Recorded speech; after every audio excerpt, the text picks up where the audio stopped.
Moisés estava por 40 dias e 40 noites com o Senhor. Esse curto período de tempo pareceu muito longo para o povo ficar sem a presença visível do seu líder. Isso causou impaciência, insegurança, desorientação. O povo ficou sem liderança. O povo ficou sem saber o que fazer. E agora? 40 dias e 40 noites e Moisés não aparece. O que é que nós vamos fazer? Nessas condições, vejam o que aconteceu. Vamos iniciar o estudo do capítulo 32 de Êxodo, agora dos versos 1 a 6.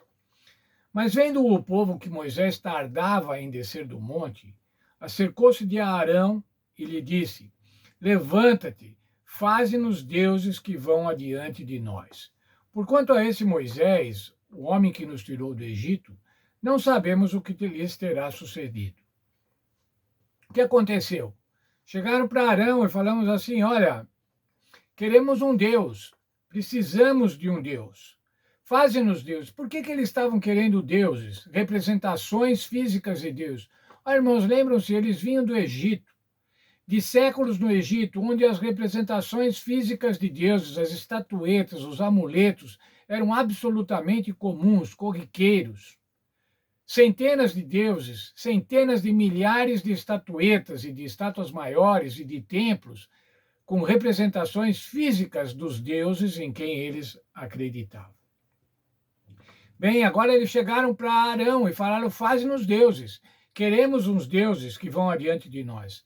Esse era o momento de Arão exercer a sua liderança espiritual. Falasse: não vamos fazer nada disso, não vamos de maneira nenhuma cometer o pecado da idolatria. Mas não foi isso que aconteceu. Ele concordou com o povo. Ele se sentiu pressionado pelo povo e daí concordou com o povo. Disse-lhes a Arão: Tirai as argolas de ouro das orelhas das vossas mulheres, dos vossos filhos e das vossas filhas, e trazei-mas. Que ele diz: tragam o ouro que eu vou fazer um Deus para vocês. Eu vou fazer uma representação do Senhor. Na verdade, irmãos, o que parece que estava acontecendo é que o povo queria uma representação do Deus que tinha tirado do Egito. Eles queriam uma representação do Deus criador do céu e da terra, do Deus libertador. Agora, então, o que ele fez? Esse, recebendo nas suas mãos, trabalhou o ouro com buril e fez dele um bezerro de ouro. Então disseram: são estes, ó Israel, os deuses que te tiraram da terra do Egito. O Arão pegou o ouro, fundiu o ouro e esculpiu um bezerro de ouro. Quando o povo viu o bezerro de ouro, que representava a Deus, eles falaram assim: esse é o Deus.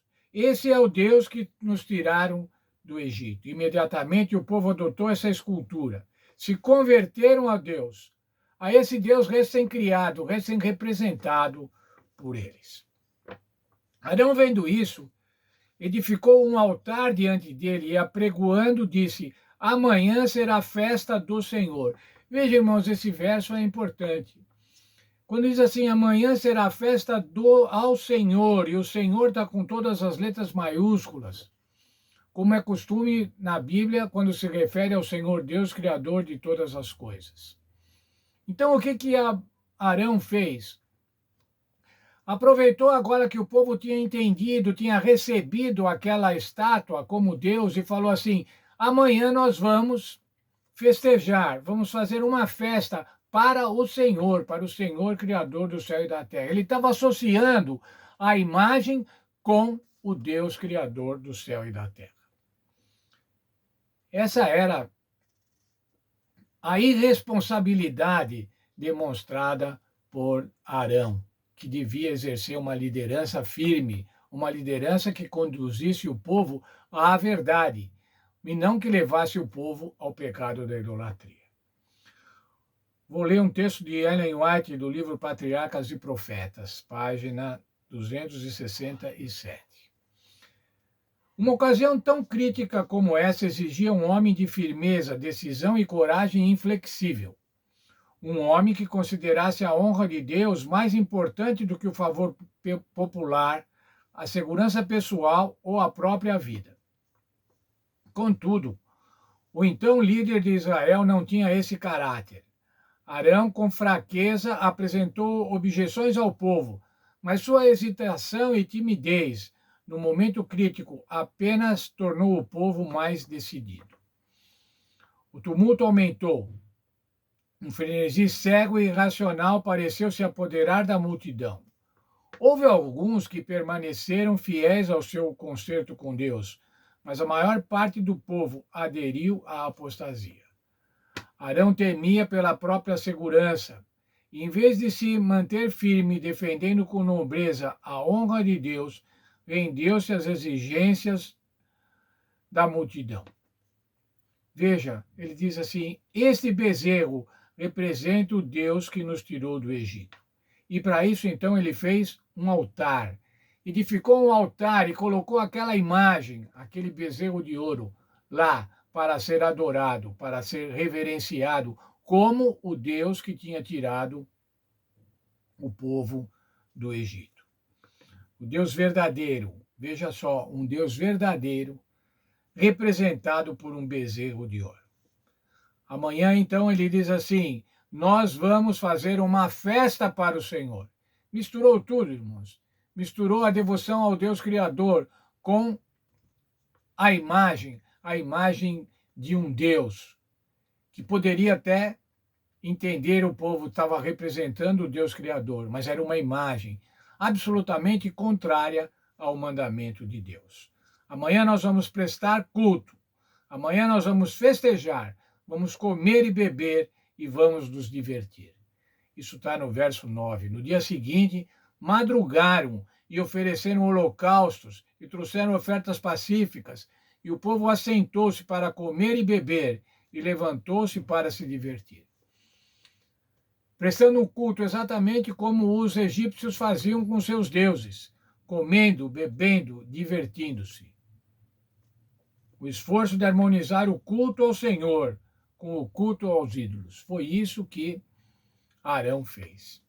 Veja agora o que a lição coloca para que meditemos.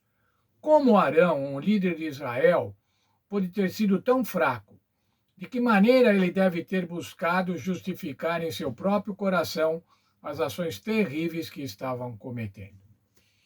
Veja, irmãos, Arão tinha estado há poucos dias, ele tinha visto Deus, lembra, junto com os 70 líderes espirituais do povo, e agora ele consentia, não só consentia, patrocinava, fazia, promovia a feitura de um ídolo para ser adorado no lugar de Deus. Como que isso pode acontecer? Irmãos, lembrando, todos nós temos uma natureza pecaminosa.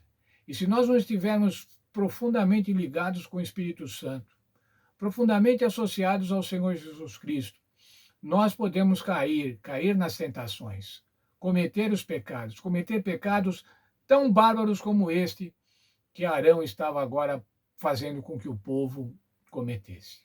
Portanto, irmãos, devemos cuidar muito.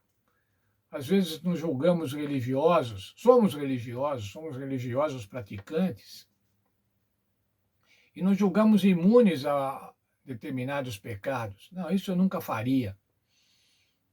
Certamente, irmãos, Arão nunca pensou em fazer um pecado tão grande, em permitir um pecado tão grande.